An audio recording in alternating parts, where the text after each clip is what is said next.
চোখের সামনে দেখেছেন বড় ছেলের লাশ, বিধবা ছেলে বউয়ের বুক চাপড়ানো আহাজারির কান্না। বাকি দুই ছেলের একজন অন্ধত্বে আরেকজনের চরম অর্থাভাবে ছেড়ে গেছে ঘরের বউ।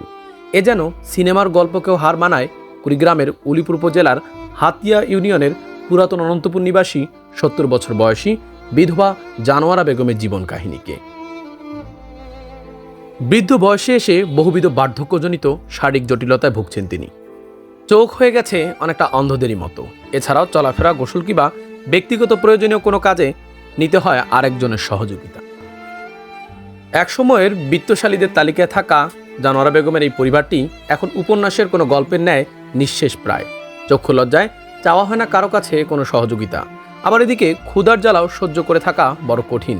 বৃদ্ধার একদিনের ঔষধের খরচই ১৫০ টাকার অধিক। উপার্জনক্ষম বলতে জানোয়ারার একমাত্র মেয়ের ছেলে নাতি সুলতান।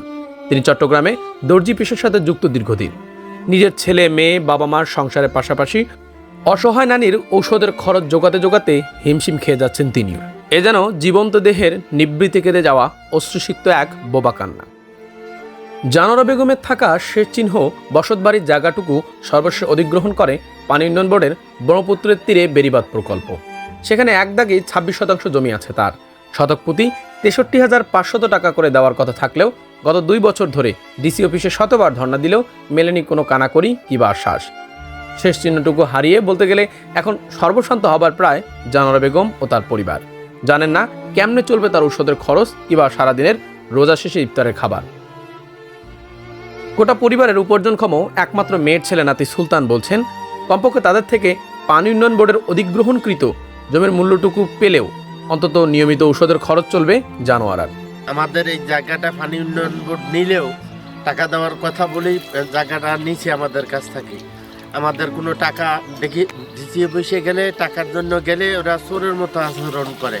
আমরা দীর্ঘ ২টি বছর টাকার জন্য দৌড়াচ্ছি, আমরা টাকা পাচ্ছি না। জীবন বিষণ্ণ হয়ে উঠছে। কেমিক্যাল কী খাবে তাদের কোনো ইয়ে নাই। ওদেরকে জায়গা ভাঙি বাড়ি পালা করে রেখেই দেওয়া হয়েছে। আমরা টাকা পাচ্ছি না এখনো।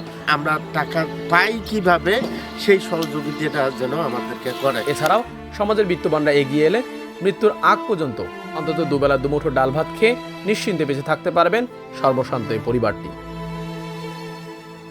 কুড়িগ্রামের উলিপুর থেকে জুবাইর জিহাদি, উত্তাল বাংলা।